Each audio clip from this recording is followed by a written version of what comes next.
bana tekel ka radio kartumen wala chang jandang raw ka pai kel ron jandang raw wiji jandang raw wiji bekel mal ke liu jawo ke yogwas ni kun dialin chin yen dial tin an ga dunoru wo ga la tekel ke ye ngai kono kon dial anu as pele mayo adaptin te tin ke jen re runa me jidi de tan tin ha adaptin a dikin an wala ke chang jandang raw cha de medi joy re permni tar jube ka ga de min kap ke general ma biya gar nai nol ma bal post min yin ka yin kuma na ka 2016 up to now min cha decision cha kwanya kan ku kon ki bet no kon thor perm ni ka juba ka na na kal bana yin ka ne tin ka mal kan railer ka general ma biya gar min ka yen rai perm ni na ka fitar me da ne wa guri dit kongo ne shi Allah no thor perm ni tin bet tin ameni mi shi ma gwa joy atam cha ka kwany la rje eno mal bita 2018 cha da gare ket ka min la bu ka shap kon kan bu ka gat ka kam ko di kan nan ka wo jom ni kan nun ka asfala mayo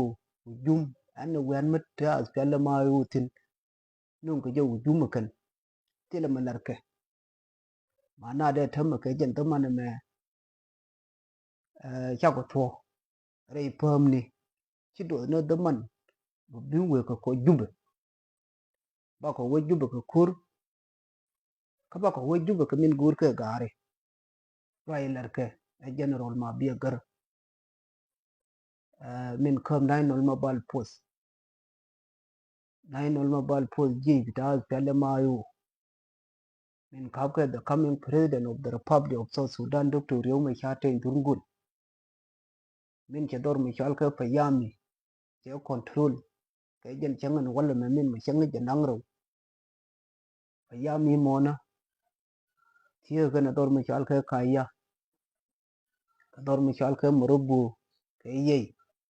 kam dien kana jube dole ka tala da saat ka arbiye mana da jube ta ga pen binanin telada no de lare ye ne ko dial anu mi lar ka pin wana mina lar ka third perm ni amadi du wuna nyal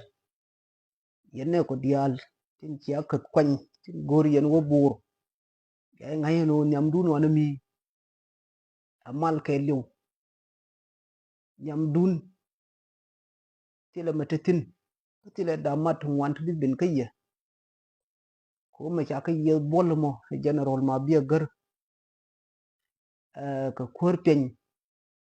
general dilin ka shul ya ngay no ne bi yene ni yen ka ne kun pan ne den kon tin kwanya ka ko biya bur biya control bi yene ni yen ka ne den kon den te buro won tila dama bi yen ka jubbe mo bi bin kayya tele ya ngay kwa ni kun yen ja tele mayo ne dial ne tin tiyo ka ji mate ka ga da mutiyo ka ji wano cha ba nung dam goluke ya ka kup ya kwa kien ya ka nang ko kwa da tono ka yin kun ana ga da bita salfakir ma yadit mace kun gus ko bina da kana ku ka te ka arbiyeni te ka mai ta dit ka kwa bita tele mayo limna yum dien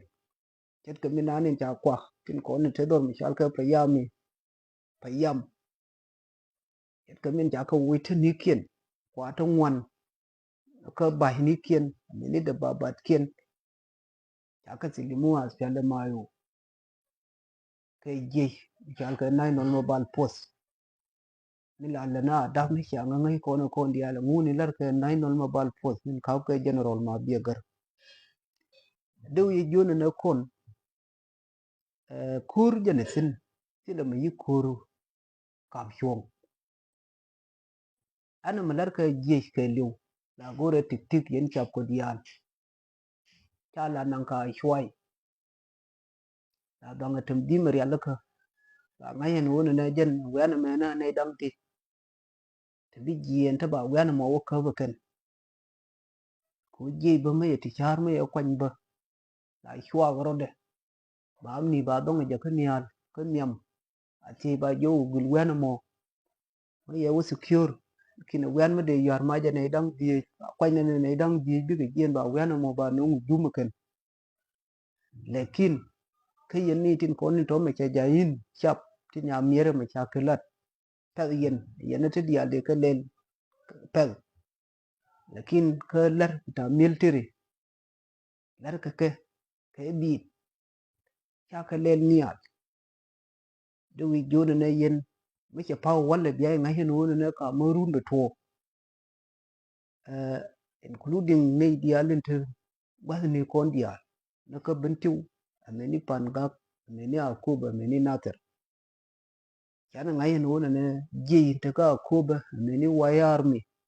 kadi ya kwany te gwel ngadien te ne tar bor de wi jona na aspele mayo ke gen dizier mena be jinub ke le kulu be control te le wan be peltin min de lar yeno yen chap ko dial yang miti je mena ken ko dun anu ayo ke gen this time miti nike to ba nu nyal to ko media to bi gala miti le long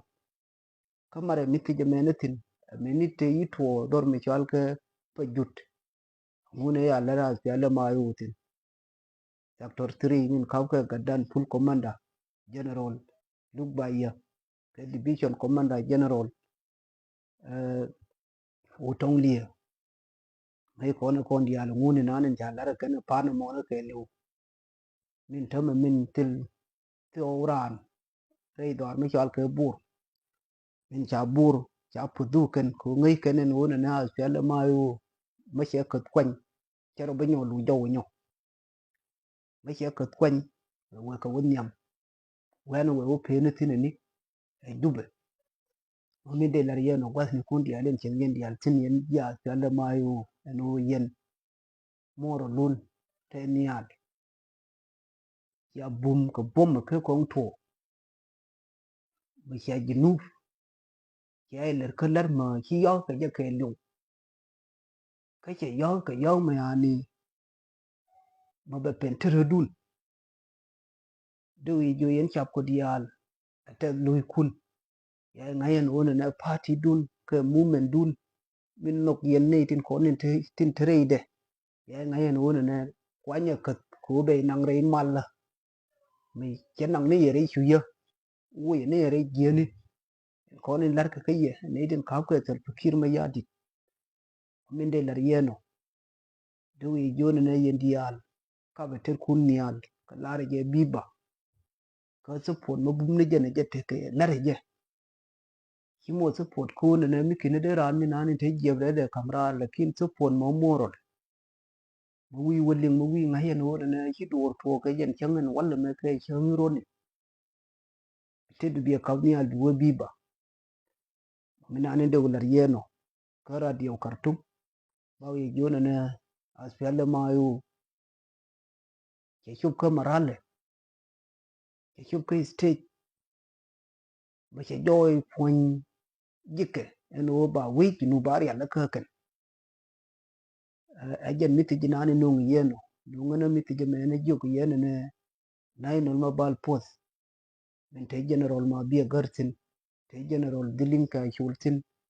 te general garban chultin te general yada yemtin te general ma winyal tin shari juba tar juba ke liu kullu ya control kan pana liu na kadinanin ba kwan kamarun ke mola kan ma bini nyo ka nyo mo jen miti jinong yeno ke liu anu ji ke waka wak jaw we ka wonyam ya to gari kon kalar ke je kan mamuriye we dak jube wani to korientin tele wani we petin mo jen miti jide lar yeno sankyo ben mai gwa ni kundial ya te kamal ka biya ngayen wona na radio bala be ke ye ke miti mi siya gwande ni na rwaj ni chiang ka na na poinde ya la te ke peter ku chai benen be roi ke ye ke buiri ko ni. Shukran, thank you.